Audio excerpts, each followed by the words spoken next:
The crisp mountain air was unusually still as Mark and Jessica pulled into the driveway of the Stanley Hotel. The towering white structure stood against the backdrop of the Rocky Mountains, its red roof stark against the darkening sky. The couple had heard the stories: ghosts roaming the halls, eerie laughter in the dead of night, pianos playing themselves. But that was why they were here. Jessica, a skeptic, smirked as she grabbed her suitcase. "I bet we won't see a thing," she said, glancing at her boyfriend. Mark, however, wasn't so sure. He had read enough to know that some guests left this place changed. The hotel lobby was grand, its wooden floors polished to perfection. A massive staircase curved upward toward the rooms, its presence dominating the space. The air smelled of aged wood and something else, something faint but unmistakably musty, like time itself had settled in. As they checked in, the receptionist, a middle-aged woman with a kind but knowing smile, handed them their key. "Room 217, she said, sliding the brass key across the counter. "You know about this room, don't you?" Jessica rolled her eyes. "Let me guess. Ghosts." The woman smiled but said nothing. Mark hesitated before picking up the key. He had read about room 217, about the housekeeper, Elizabeth Wilson, who had nearly died in an explosion there. Guests claimed she still lingered, tidying up, disapproving of unmarried couples, and making her presence known in subtle but unmistakable ways. The couple made their way up the grand staircase, and as they did, Mark felt something odd, a strange pressure, as if the air had thickened. He glanced at Jessica, but she seemed unfazed.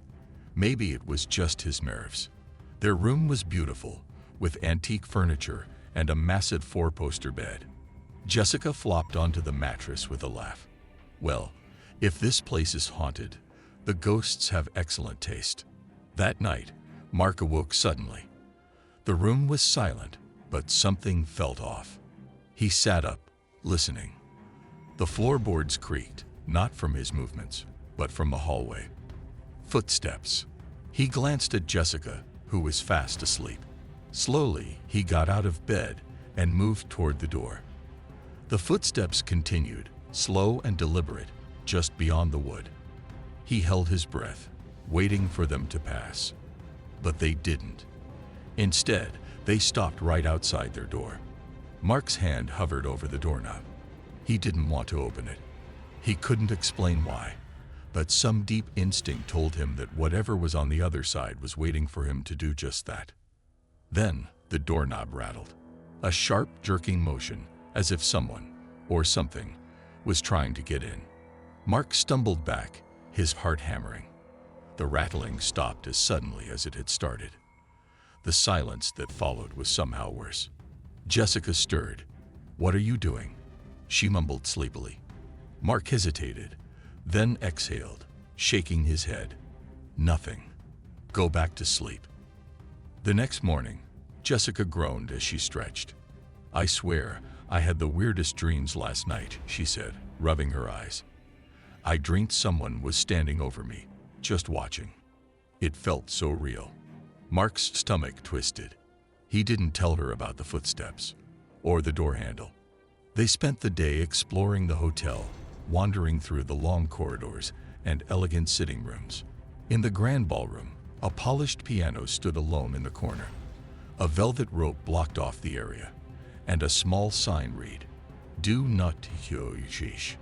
Jessica grinned. "Bet the ghosts play this at night." Mark didn't reply. He was too busy watching an elderly woman standing at the far end of the ballroom. Her dress was old-fashioned, the kind you'd expect to see in an early 20th century photograph. She wasn't looking at them. Instead, her head was slightly tilted, as if listening. Then, in the silence of the empty room, a single piano key pressed down. Jessica jumped. "What the hell?" Mark's breath caught. The old woman was gone. That night, Mark refused to turn off the lamp. He lay awake, listening, waiting. Around 3 a.m., the sound of children laughing echoed down the hallway. Soft, distant, then closer. A cold shiver ran down his spine. He knew the stories. Guests had claimed to hear phantom children playing, their laughter drifting through the halls in the middle of the night. Some had even reported waking up to tiny handprints on their windows, though no children had been staying at the hotel. He pulled the blankets tighter around him and forced his eyes shut. The next morning, as they packed to leave, Jessica frowned. "That's weird," she murmured. "What?" She turned her phone toward him. She had taken a picture the night before, a simple mirror selfie before bed. But there was something in the reflection. Just behind her shoulder, in the dimly lit room, was a figure. Not fully formed, just a shadowy outline, standing near the door. Mark felt his blood turn to ice. They left in silence, neither wanting to admit what they both knew deep down. They had not been alone in that room. And as they drove away from the Stanley Hotel, Mark glanced in the rearview mirror one last time. For a split second, he could have sworn he saw someone standing at the window, watching them leave.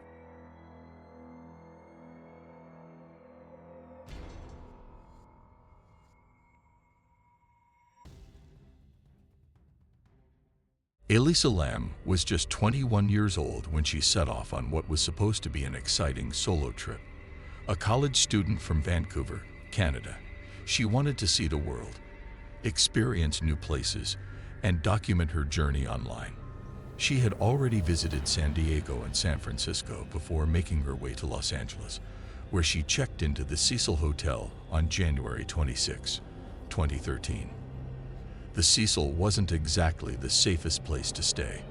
Located in downtown Skid Row, the hotel had a long and disturbing history. Murders, suicides, overdoses. Its walls had seen it all.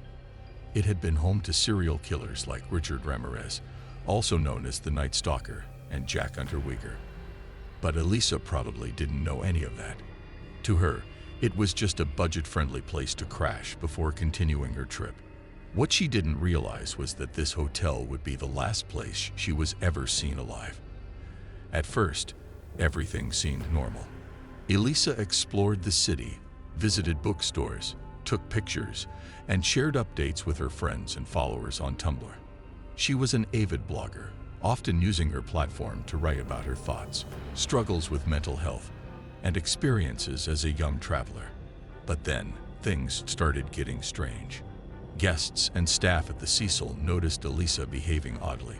She seemed paranoid, unsettled, even scared. Some employees recalled her pacing the hallways, mumbling to herself, and staring at nothing. At one point, she switched rooms after her hostile-style roommates complained that she was acting strangely. She also mentioned to hotel staff that she thought someone was following her, though she never explained who or why. Then, on January 31, she vanished.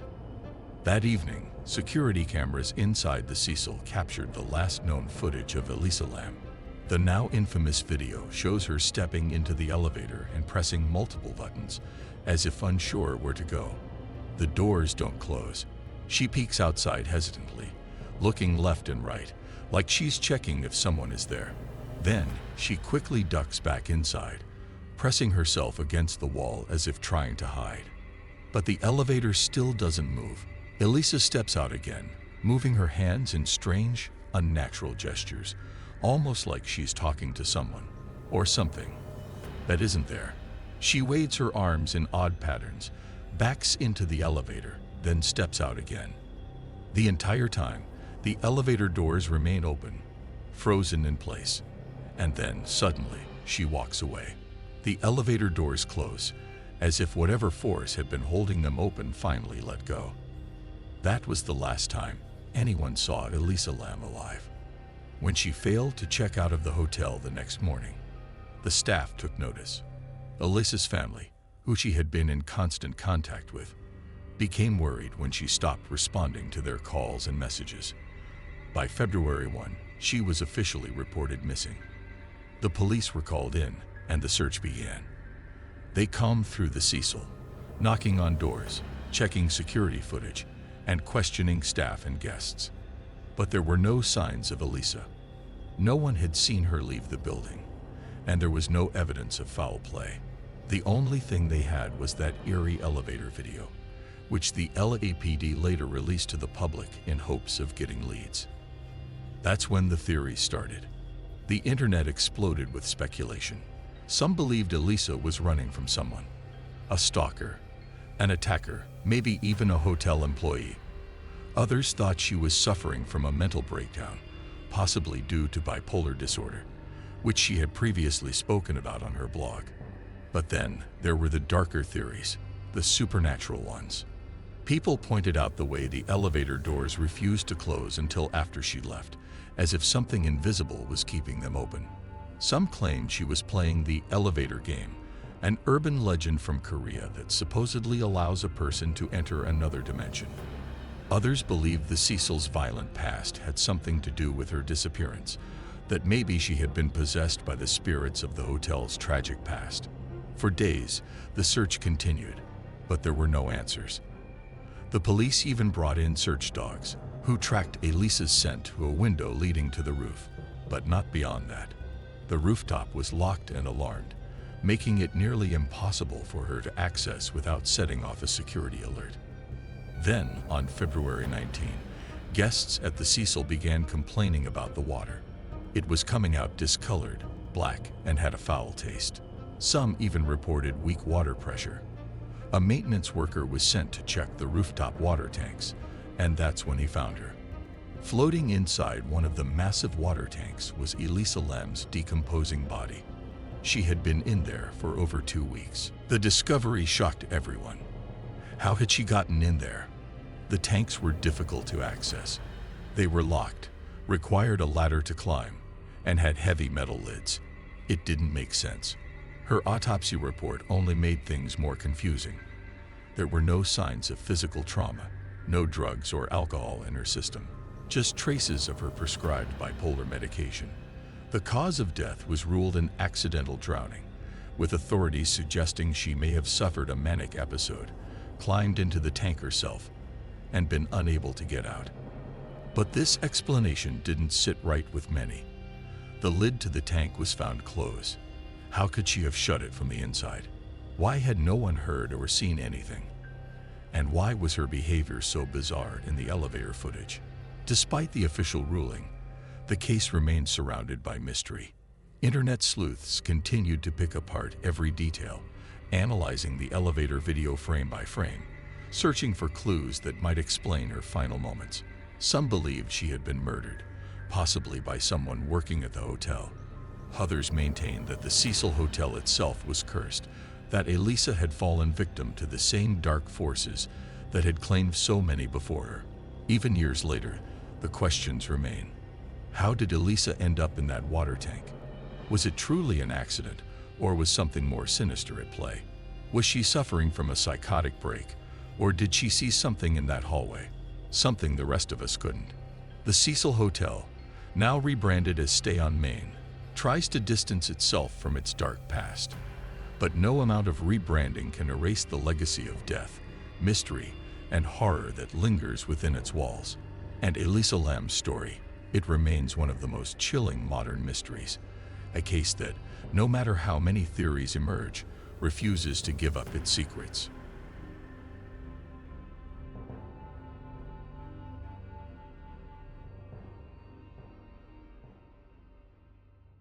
In the calm waters of Long Beach, California, a grand relic of the past rests in eerie silence. The RMS Queen Mary, once a luxury ocean liner that ferried passengers across the Atlantic, it now serves as a floating hotel, but the echoes of its dark history still linger. Since its retirement, the Queen Mary has become infamous, not for its opulence, but for the spirits that are said to roam its decks. Guests, workers, and paranormal investigators have all reported chilling encounters, whispers in empty hallways, the sound of phantom footsteps, and apparitions that vanish into thin air. Some of these spirits belong to those who never left the ship, even in death. One of the most haunted areas is the first-class swimming pool, which, despite being drained decades ago, remains active in a different way.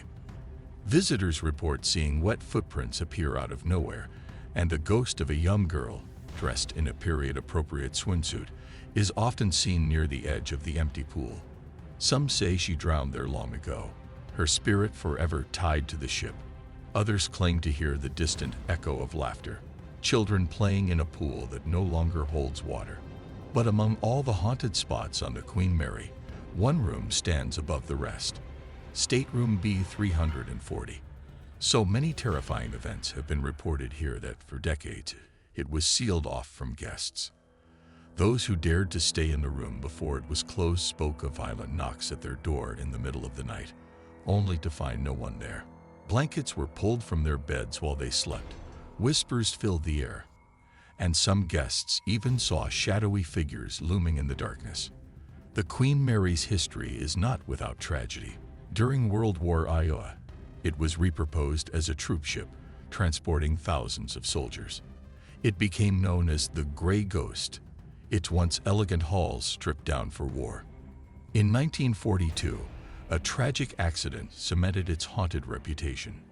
The Queen Mary, moving at full speed to avoid enemy submarines, accidentally struck and split its escort ship, the HMS Curaçao, in half. Hundreds of men were lost to the sea. Some say their souls still linger on the Queen Mary, trapped between worlds.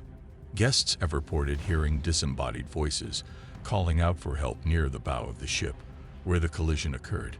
Late at night, some claim to hear the muffled sounds of frantic footsteps, as if soldiers are still running drills, unaware that their war ended long ago.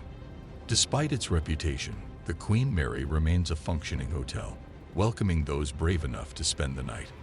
One guest, a skeptic, checked into Stateroom B340, determined to prove the stories were nothing more than legend. He settled in, laughing at the ship's ghostly reputation. But by midnight, his laughter turned to fear. It started with a flicker of the lights. Then the sink faucet turned on by itself. Dismissing it as faulty wiring, he reached for the handle to turn it off, but it wouldn't budge. A chill ran through the air, and as he turned around, he saw it, a figure barely visible in the dim light, sitting at the edge of his bed. Frozen, he watched as the shadowy presence slowly turned its head toward him. The temperature in the room dropped instantly, his breath visible in the air. The figure didn't move, didn't speak. It only stared. In that moment, he felt an overwhelming sense of dread, as if something ancient, something unnatural, had fixed its gaze on him. The next morning, he checked out without a word. Stories like his are not rare. The Queen Mary has countless reports of the paranormal, its haunted reputation only growing with time. Paranormal investigators have captured EVs, electronic voice phenomena, where whispers and voices appear in recordings, even when no one else is present. One investigator, after spending the night in B340, refused to speak of what he encountered, only stating, "There's something in that room, and it knows when you're watching." Despite the fear it instills, the Queen Mary remains open, an invitation to those curious enough to test their courage. The ghosts of its past still walk its halls, trapped in time, reliving their final moments again and again. Whether they are echoes of history or something more sinister, one thing is certain: the Queen Mary is more than just a ship. It is a tomb, and its spirits have no intention of leaving. This keeps the immersive, eerie tone of your Hinterkaifeck story, while focusing on the Queen Mary's haunted history. Let me know if you want any tweaks.